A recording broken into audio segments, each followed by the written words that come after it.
पीले दांत वाली बहू। रंजना कभी ब्रश नहीं करती थी। उसे कितनी बार उसके माँ बाप ने डांटा, लेकिन उसका कोई असर उस पर होता ही नहीं था, जिस कारण से उसके दांत पीले पीले हो जाते हैं। शादी के बाद। अरे बहू, वैसे तो तुझ में कोई कमी नहीं है, पर तेरे दांत इतने पीले कैसे हैं बेटा? कैसे मतलब? कोई सर्जरी थोड़ी ना कराई है। वो तो क्या है ना, मैं ब्रश नहीं करती थी तो पीले हो गए। अब क्या करूं? आप कहें तो लाल करवा लूं या फिर काले? यार ये क्या है, क्यों माँ से लड़ रही हो? लड़ रही हूँ? अरे मैं लड़ रही हूँ या ये बोल रही है कि दांत पीले हैं, पीले। अरे तपस्या थोड़ी ना की है इन्हें पीले करने के लिए। बकायदा ब्रश नहीं किया है 20 साल तक, तब जाकर। छी, कैसी बात कर रही हो? ये उस वक्त तो पीले नहीं थे जब हम लोग तुम्हें देखने आए थे। अरे तब साफ करवा लिया होगा डेंटिस्ट के पास जाकर। अब देखो कैसे पीले पीले लग रहे हैं। रंजना सास की तरफ गुस्से से देखती है। फिर शुरू हो गई पीले पीले पीले। अरे पीले तो तब भी थे जब मेरे हाथ का रसगुल्ला उड़ा उड़ा कर खा रही थी और बोल रही थी, लड़की नहीं गुणों का खजाना दे रहे भाई साहब आप। खैर, अब वो लोग करते भी तो क्या करते, पीले दांत वाली बहू पल्ले पड़ी थी तो झेलना तो था ही। एक दिन कीर्तन में रंजना गाना गा रही थी। अरे कमला बहन, माँ का द्वार है, यहाँ तो सब शुद्ध होकर आते हैं, फिर अपनी बहू को ब्रश भी नहीं करवाती तुम। दूर से पीले पीले दांत भक्ति में बाधा उत्पन्न कर रहे हैं। अरे कोई 2 साल के बच्चे थोड़ी ना लेकर आई हूँ मैं बहू बनाकर। अच्छी खासी लड़की है, अरे कैसे करवाऊं ब्रश? ये तो उसे खुद करना चाहिए ना।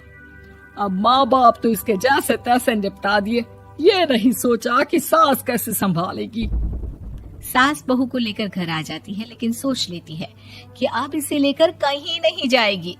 अगले रोज बहू कहती है, अरे क्या हो गया, मंदिर नहीं जाना क्या? कीर्तन का वक्त हो रहा है। मेरी मधुर वाणी से कान्हा जी जागते हैं और सोते हैं। आप तो जानती है ना उनकी भक्ति में कितना मन लगता है मेरा। वो क्या है ना, तबीयत ठीक नहीं लग रही है मेरी, आराम करूंगी मैं। तबीयत ठीक नहीं लग रही? अभी तो मिथुन के गाने पर नाच रही थी आप, और अब बोल रही है कि तबीयत ठीक नहीं लग रही। अरे भक्ति में मन लगा लो सासू माँ, ऊपर जाना है, क्या मुंह दिखाओगी आप? हाँ? सास को बहू की बात पर गुस्सा आ जाता है। मैं क्या मुंह दिखाऊंगी, इसकी चिंता तो ना कर, समझी? अपने मुंह की चिंता कर, जो ये पीले पीले दांत लेकर हर जगह पहुंच जाती है। पता है लोग कितना मजाक बनाते हैं। ना जी ना, मैं नहीं जाना कहीं तेरे साथ। तो ये बात है। कोई ना, मत जाओ, मैं अपने कमरे में ही बैठकर भक्ति कर लूंगी। ऊपर वाला दांत थोड़ी ना देखता है, मन देखता है, भावना देखता है। और अरे बस बस, तू सब कुछ दिखा, बस ये सफेद चमकदार दांत ना दिखाना किसी को, है? जा यहाँ से।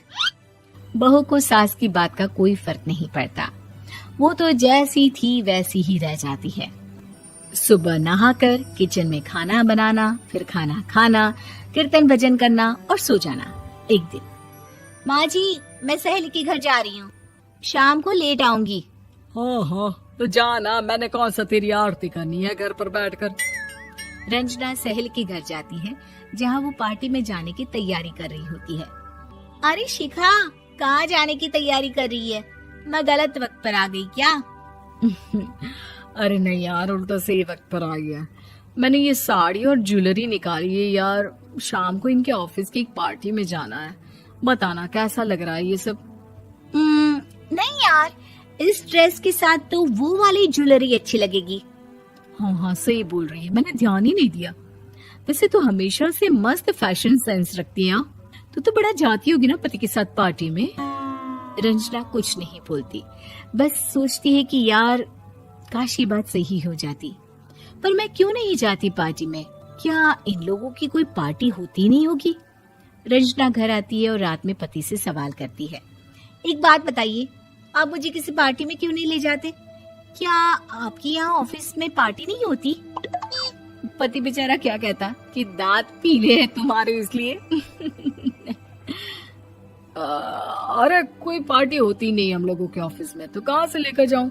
और मार्केट, मॉल, कहीं वीकेंड घूमना, कहीं तो। अरे यार सारे हफ्ते में एक छुट्टी मिलती है, तो सोचता हूँ कि आराम ही कर लूं। क्यों? रंजना मन मार के रह जाती है। पहले कभी सास के साथ मंदिर जाया करती थी, लेकिन वो भी सास ने ले जाना बंद कर दिया। घर बैठी बैठी रंजना बोर हो जाती है। तभी उसे आइडिया आता है और वो मायके जाने का सोचती है। सासू माँ, 2 दिनों के लिए मम्मी के घर जा रही हूँ। अच्छा ठीक है, आराम से जा।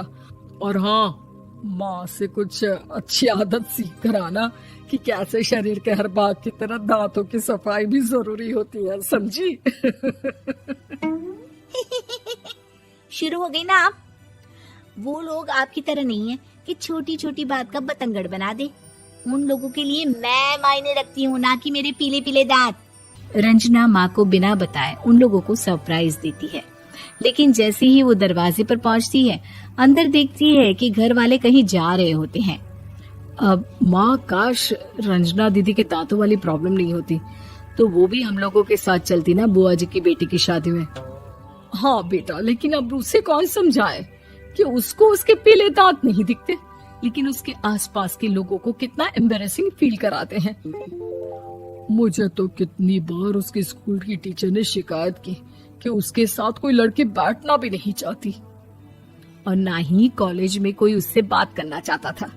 लेकिन पता नहीं क्यों उसे ये बात समझ में ही नहीं आती। कोई कमी नहीं है उस लड़की में, बस यही कि दांत पीले हैं। वो तो भला हो जीजा जी और उनकी माँ का, जो दीदी को जैसी है वैसे ही रखा हुआ है। रंजना को अपने घर वालों की बात सुनकर बहुत दुख होता है।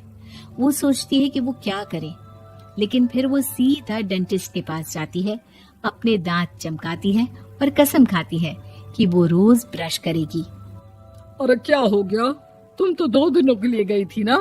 पर कोई ना, अच्छा है, चलो आ गई तो। रंजना सास के सामने आकर खड़ी हो जाती है और पूरी स्माइल करती है, उसके चमकदार दांतों को दिखाती हुई।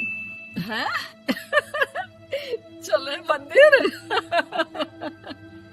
माँ, मुझे माफ कर दीजिए, मैंने आप लोगों को बहुत एम्बैरेसिंग फील करवाया। मैं आज से रोज ब्रश करूंगी।